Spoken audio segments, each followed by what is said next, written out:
다 같이 신앙 고백 드리겠습니다. 나는 전능하신 아버지 하나님 천지의 창조주를 믿습니다. 나는 그의 유일하신 아들 우리 주 예수 그리스도를 믿습니다. 그는 성령으로 잉태되어 동정녀 마리아에게서 나시고 본디오 빌라도에게 고난을 받아 십자가에 못 박혀 죽으시고 장사된 지 사흘 만에 죽은 자 가운데서 다시 살아나셨으며 하늘에 오르시어 전능하신 아버지 하나님 우편에 앉아 계시다가 그리로부터 살아있는 자와 죽은 자를 심판하러 오십니다. 나는 성령을 믿으며 거룩한 공교회와 성도의 교제와 죄를 용서받는 것과 몸의 부활과 영생을 믿습니다. 아멘. 찬송가 183장 찬송입니다.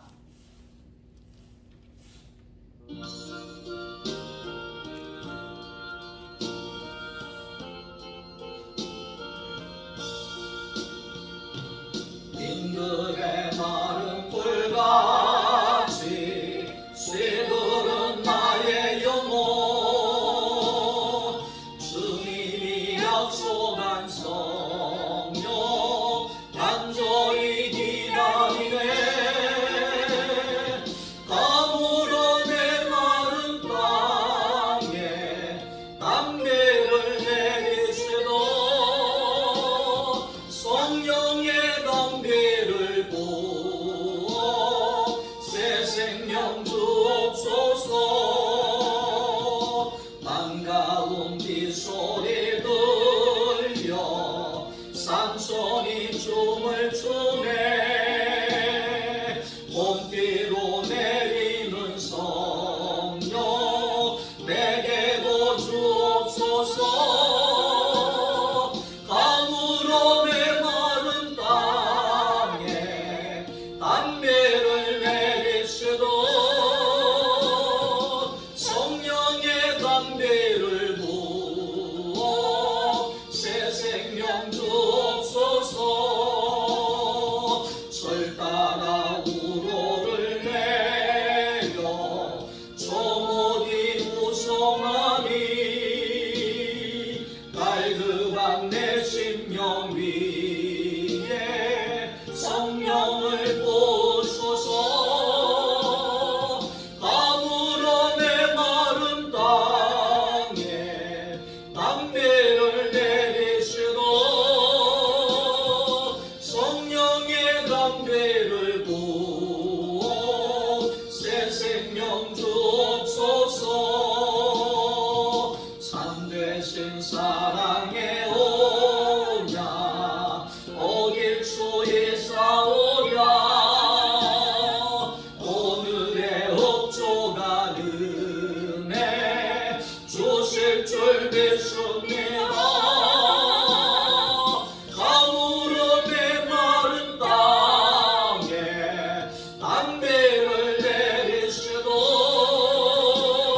성령의 담배를 부어 새 생명 주옵소서.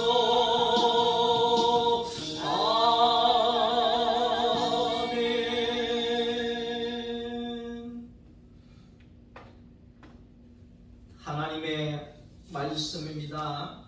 마태복음 제11장 7절입니다.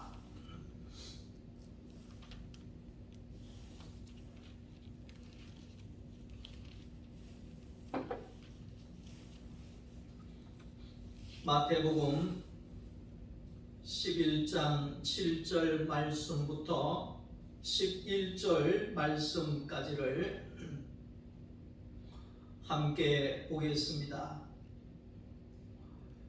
그들이 떠남에 예수께서 우리에게 요한에 대하여 말씀하시되 너희가 무엇을 보려고 광야에 나갔더냐? 바람에 흔들리는 갈대냐? 그러면 너희가 무엇을 보려고 나갔더냐? 부드러운 옷 입은 사람이냐? 부드러운 옷을 입은 사람들은 왕궁에 있느니라. 그러면 너희가 어찌하여 나갔더냐? 선지자를 보기 위함이었더냐? 옳다. 내가 너희에게 이르노니 선지자보다 더 나은 자니라. 기록된 바 보라, 내가 내 사자를 내 앞에 보내노니 그가 내 길을 내 앞에 준비하리라 하신 것이 이 사람에 대한 말씀이니라. 내가 진실로 너희에게 말하노니 여자가 낳은 자 중에 세례 요한보다 큰 이가 일어남이 없도다. 그러나 천국에서는 극히 작은 자라도 그보다 크니라. 아멘.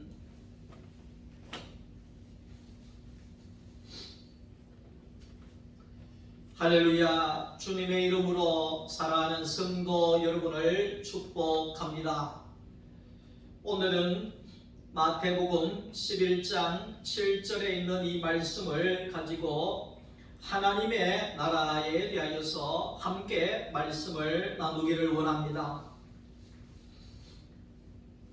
성경은 두 책으로 이루어져 있습니다. 구약과 신약으로 기록이 되어져 있지요. 구약이라고 하는 것은 옛 언약을 이야기하는 겁니다. 그러니까 성경은 하나님과 백성들 가운데 언약을 기록한 책이다, 이렇게 보면 됩니다.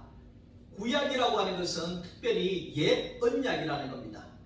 옛 언약의 핵심은 뭐냐 하니까 앞으로 그리스도가 이 땅에 오실 것이다, 이것을 증거하는 것이 바로 구약이고, 신약의 의미는 뭐냐 하면 새로운 언약이다, 이 말입니다.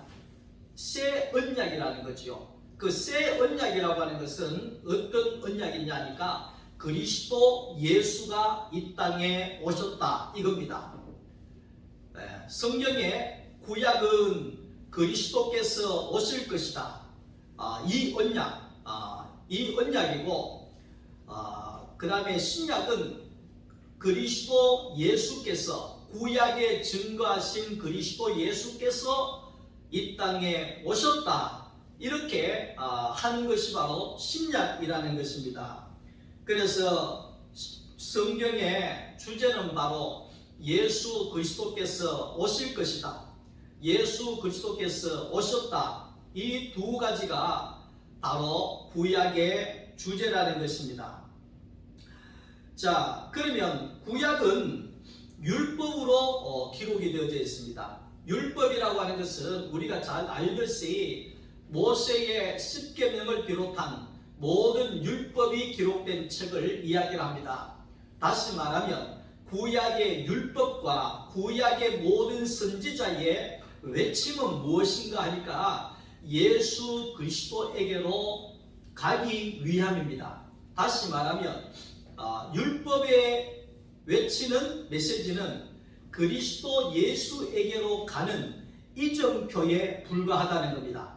그리고 선지자들이 외쳤던 그 모든 메시지는 바로 우리의 구원이신 예수 그리스도에게로 가기 위함, 하나의 이정표에 불과하다, 이렇게 말씀할 수 있습니다. 그러니까 구약의 모든 선지자들과 제사장들과 모든 왕들이 외쳤던 것은 그리스도 예수에게로 이스라엘 백성들이 가게 하기 위함이다, 이렇게 말씀을 정리할 수가 있는 거지요.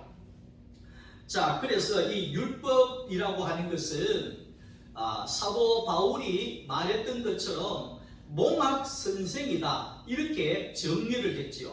다시 말하면 구약이라고 하는 성경의 모든 말씀, 특별히 율법의 말씀, 그 말씀은 뭐냐 하면 몽학 선생과도 같다. 이 몽학 선생이라고 하는 것은 그리스의 철학자들이 귀족의 자녀들을 1대1로 가르치는 겁니다. 훈육하고 가르치고 돌보고, 그리고 예를 들면 학교도 데려가고 데려오고 책임지고 이 아이가 성인이 될 때까지 선생으로서 가르쳐 길러내는 것을 몽학 선생이다, 이렇게 비유를 하는 겁니다. 그러니까 이 철학 선생 스승들이 계속해서 아이들을 가르치다가 이 아이가 성인이 되어지면 그때로부터 이 아이에 대해서 모든 것을 내려놓고 떠났다는 것입니다.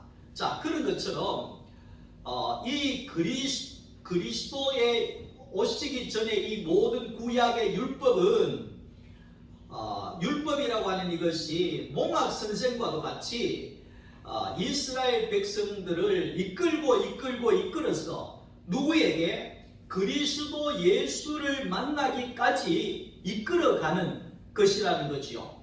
모세가 나와서 외쳤던 그 모든 것들을 통해서 그리스도에게로 조금씩 가게 하고 여호수아가 조금씩 또 가게 하고 그래서 하박국 선지자 마지막 하박국 선지자가 또 가게 하고 그러면서 계속해서 그리스도에게까지 이르도록 했던 이것이 바로 구약이다 이렇게 정리할 수 있는 거죠.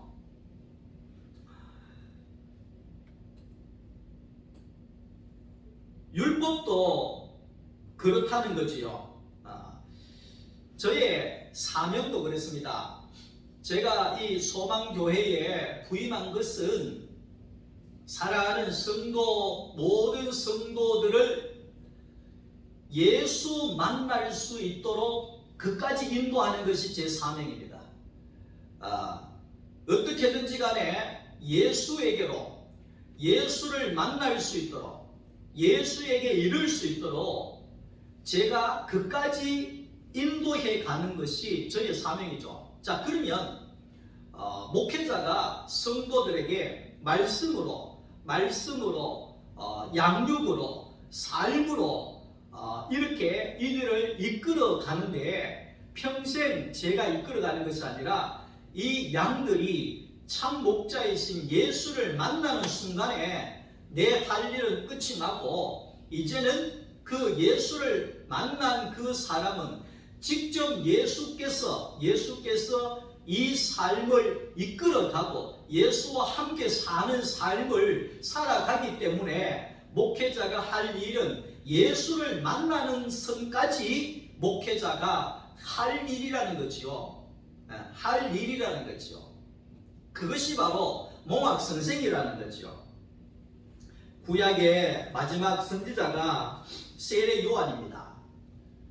이 세례 요한은 이 율법이 그리스도에게까지 이끄는 이 작업을 할 때에 가장 마지막에 구약의 마지막 선지자로서 주의 길을 예비했던 사람이죠. 회개하라 천국이 가까이 왔느니라. 이 말은 회개해라 예수가 가까이 왔다. 메시아이신 그리스도가 이제 우리 앞에 왔다. 그러니까 세례 요한의 사명은 뭐냐면 이 율법 아래에 있는 모든 사람들을 그리스도 예수에게까지 이끌어가는 그까지가 사명이라는 거죠. 그까지가 사명이라는 거죠. 세례 요한이 주의 길을 예비하고 그리고 요단강에서 예수 그리스도에게 세례를 베풀고 난 다음에 세례 요한은 죽지 않습니까? 왜 죽었을까요? 사명이 끝난 거죠. 사명이 끝난 거죠. 사명이 끝났기 때문에 세례 요한의 사역은 그까지입니다. 세례 요한의 사역은 그까지입니다. 백성들을 예수에게까지 이끌어가는 것. 그것이 바로 세례 요한의 사명이죠. 여러분, 우리도 마찬가지입니다. 우리가 하나님이 언제 부르시느냐? 사명이 끝나면 부르겠죠. 사명이 끝나면 부르겠죠. 저도 마찬가지고 여러분들도 마찬가지고 세례 요한 보세요. 사명이 끝나니까 하나님 부름을 받게 되잖아요. 그러니까 내가 지금도 살아있는 것은 뭡니까? 하나님이 나에게 맡기신 사명이 있다는 것입니다. 사명이 있기 때문에 하나님은 오늘 또 우리에게 생명을 주시고 은혜를 주시고 먹을 것을 주시고 건강을 주시고 필요한 것들을 우리 모두에게 주시고 있는 거지요. 왜? 우리는 아직까지도 그리스도에게로 이끌어가야 할 영혼들이 있기 때문에 그 일을 내가 아니면 할 사람이 없기 때문에 하나님은 오늘도 우리에게 필요한 은혜를 베풀어 주시고 있는 것이죠. 그래서 오늘 마태복음 11장 11절 말씀 속에 예수님께서 말씀하시기를 여자가 낳은 자 중에 세례 요한보다 큰 사람이 없다 그랬습니다. 자, 세례 요한은 이렇게 유명한 사람입니다.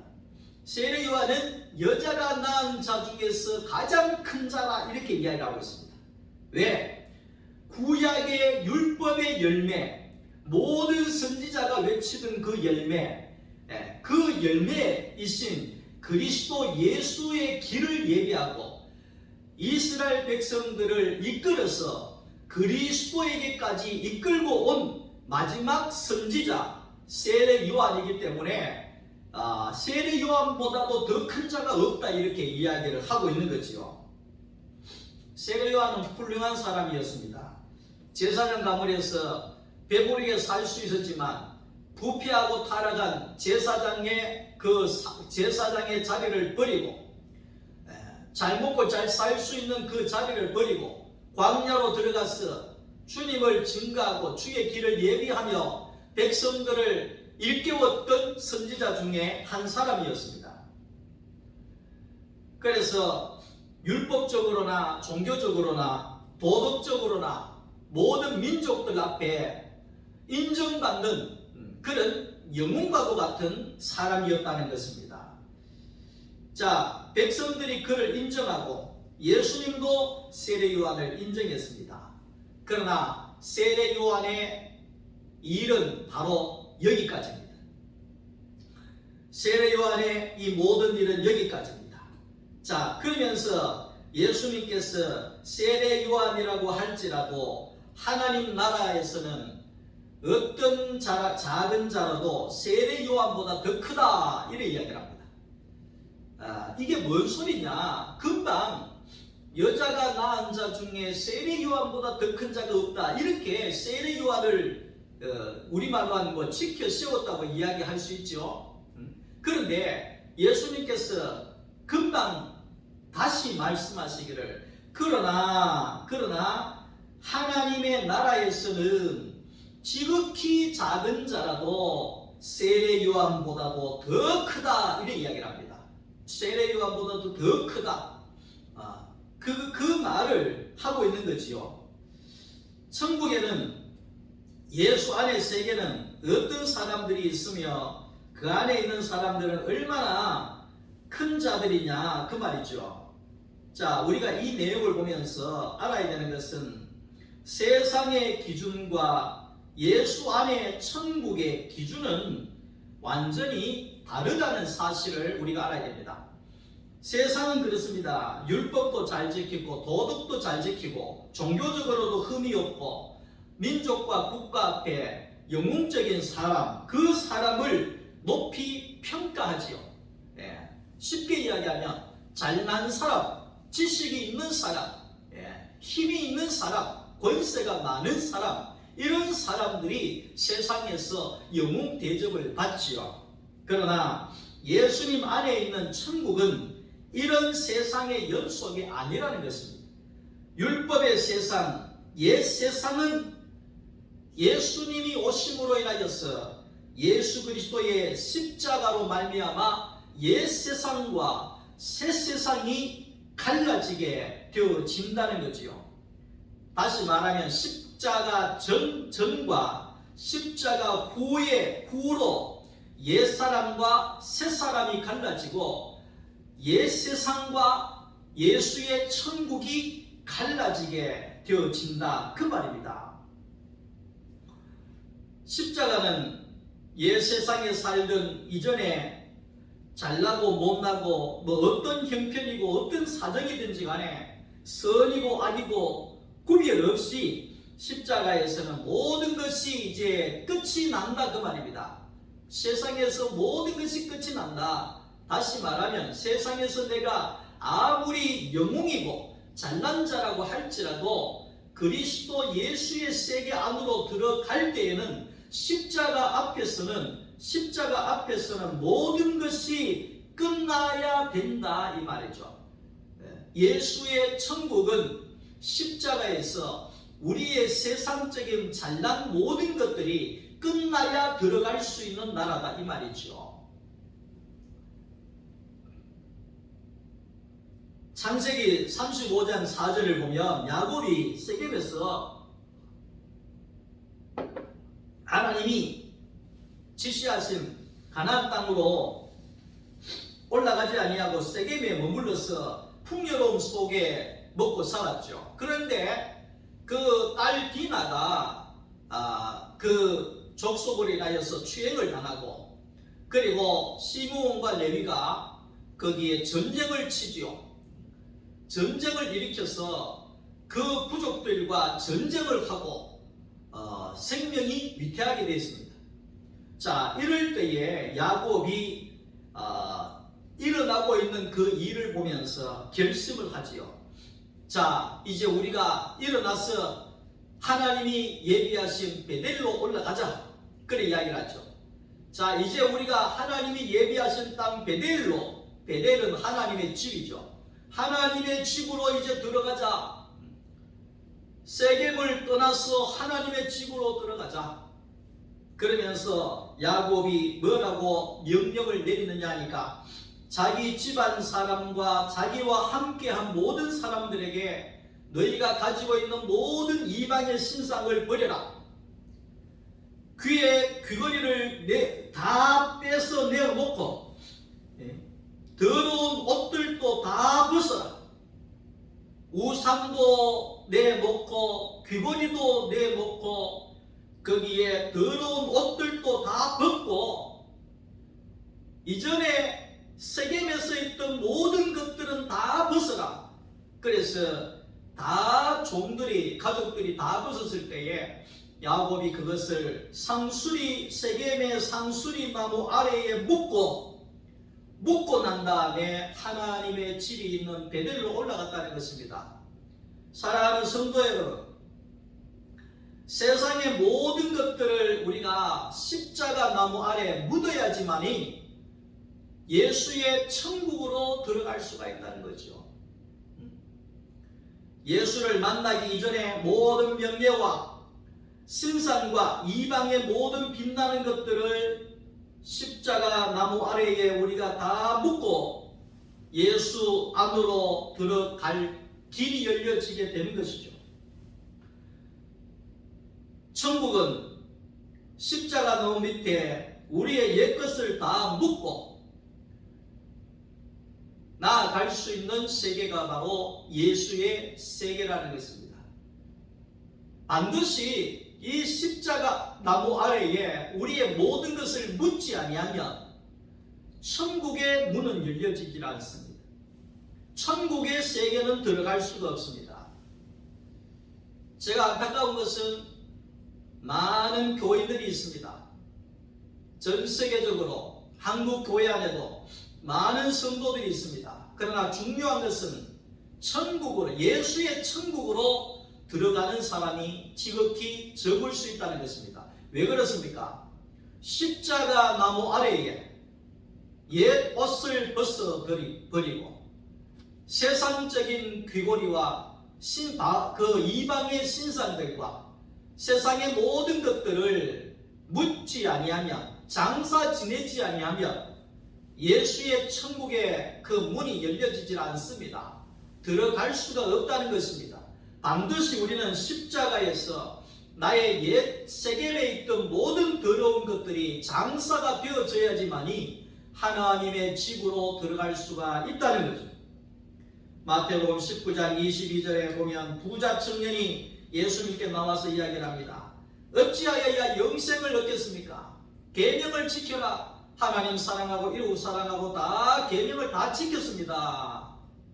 그런데 예수님이 이야기를 합니다. 그러면 네가 가지고 있는 재물을 가난한 자들에게도 나누어 주라. 그리고 나를 따라오너라. 그렇게 이야기를 했습니다. 그럴 때에 이 부자 청년이 고민을 하다가 재물보다도, 예수보다도 재물이 더 귀하게 여겨지기 때문에, 재물이 더 큰 가치가 있어졌기 때문에 예수를 버리고 재물을 선택했다는 것입니다.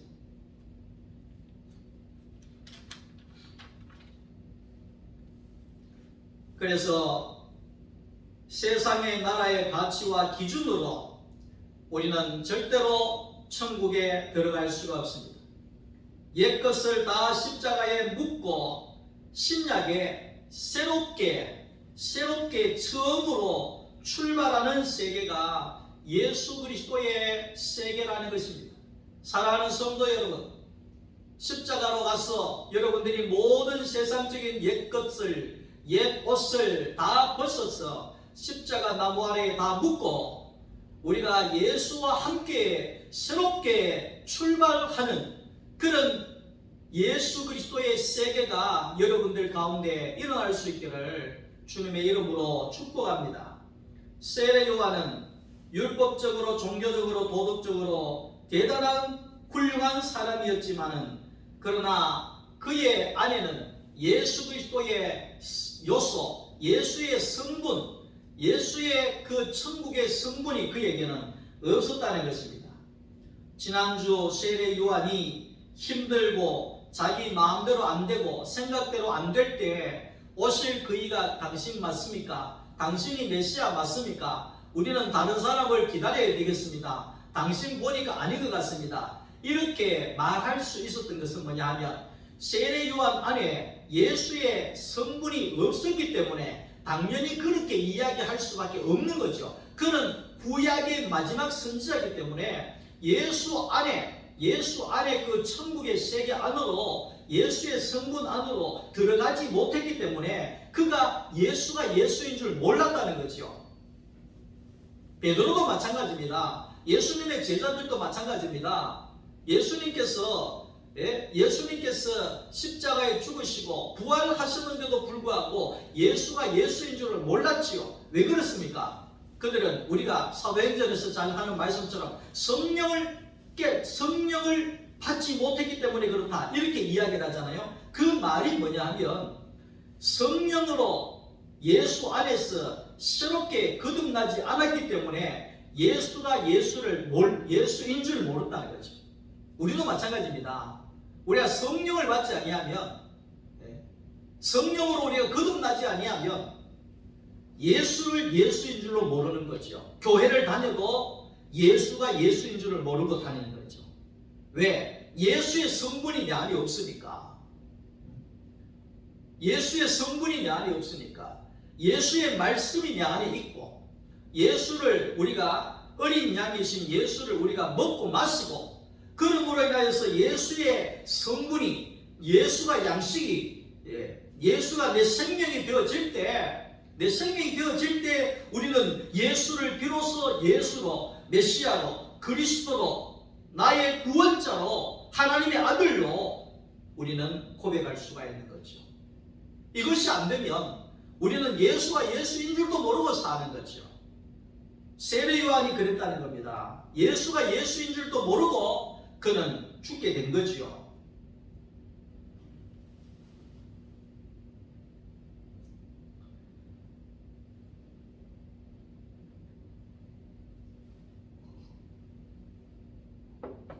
하나님의 나라인 천국은 십자가로 말미암아 내가 그리스도 안에서 그리스도와 함께 죽고 내가 예수의 부활과 함께 다시 거듭나는 사람이라야 들어갈 수 있다고 했습니다. 나더러 주여 주여 하는 자마다 다 천국에 들어갈 것이 아니라 하나님 아버지의 말씀대로 사는 자가 들어간다. 이 말은 결국 뭡니까? 말씀으로 거듭나지 아니하면, 예수로 거듭나지 아니하면, 생명의 말씀으로 거듭나지 아니하면 천국에 들어갈 수가 없다 이 말이죠. 아무리 세상에서 잘난 사람이라고 할지라도 예수 앞에 십자가 앞에 왔을 때에는 빵점입니다. 우리가 세상의 기준을 보면 잘난 사람이 얼마나 많습니까? 뛰어난 사람이 얼마나 많습니까? 그러나 그들이 예수 앞에 왔을 때에는 빵점이라는 겁니다.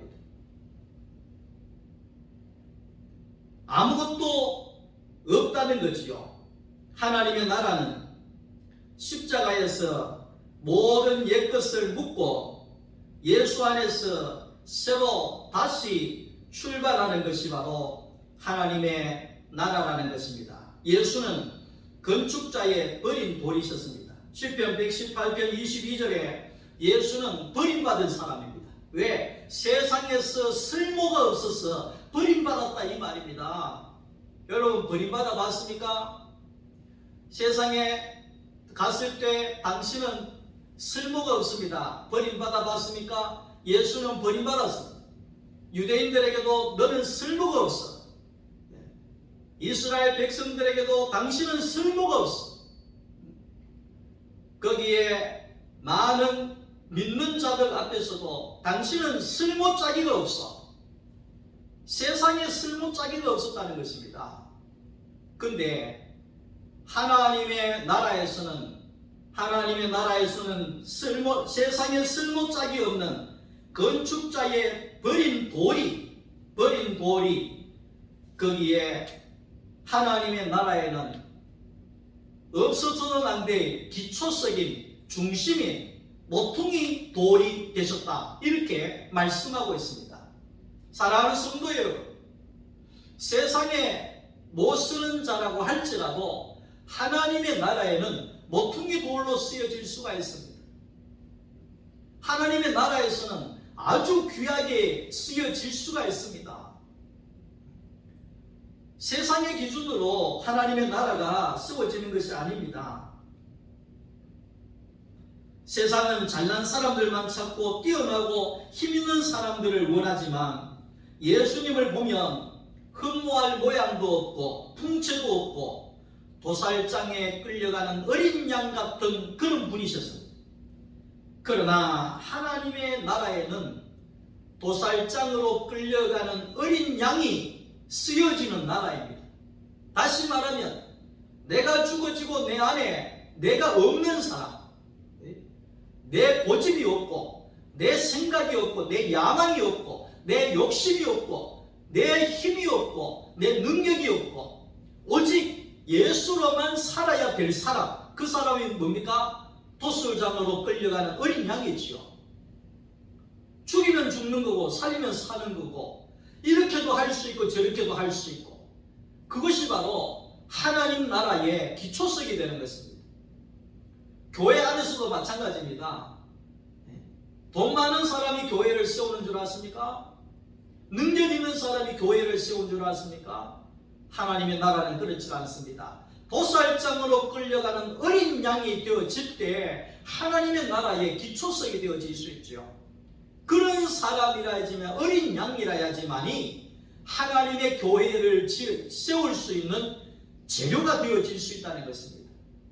하나님의 교회를 세우는 재료는 바로 십자가에서 내 자신이 끝나고 하나님이 이렇게 빚으시면 이렇게 빚는 대로 저렇게 빚으시면 저렇게 빚는 대로 빚어지는 대로 나오는 사람, 그 사람이 바로 하나님 나라의 기초석이 되어지는 것입니다.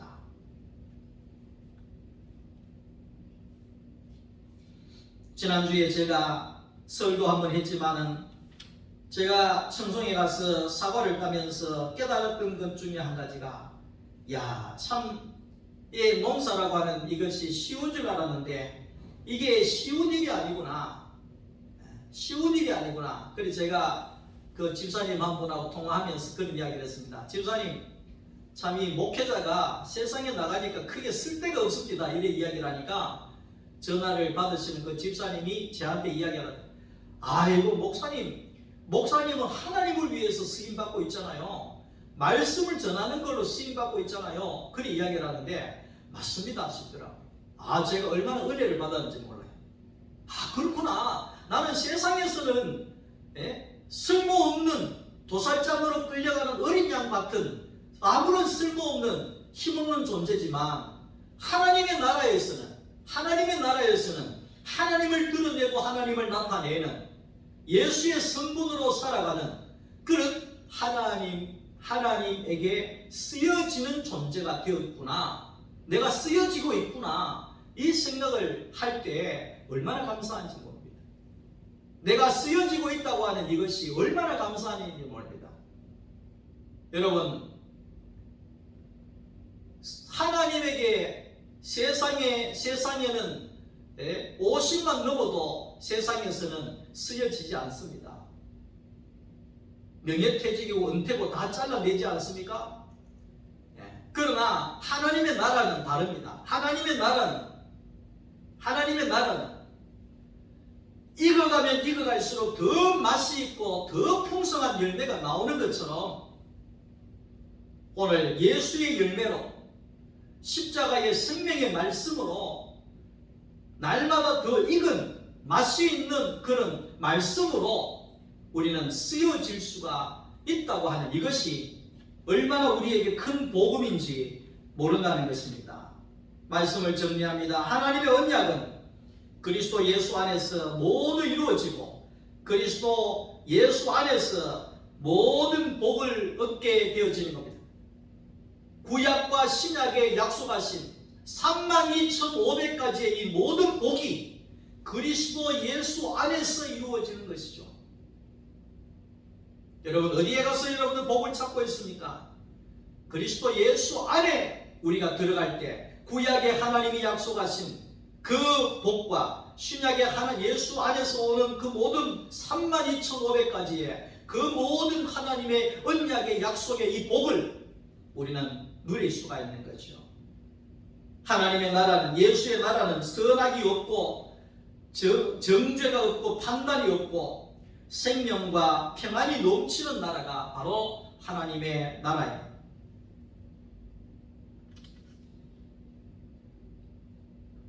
의인들이 모이면 서로 정죄하다가 끝나고 악인들이 모이면 서로 싸우다가 끝나는 것이 세상이지만 생명의 사람들이 모이면 그리스도로 풍성해서 예수로 잔치가 되어지는 나라가 바로 하나님의 나라입니다.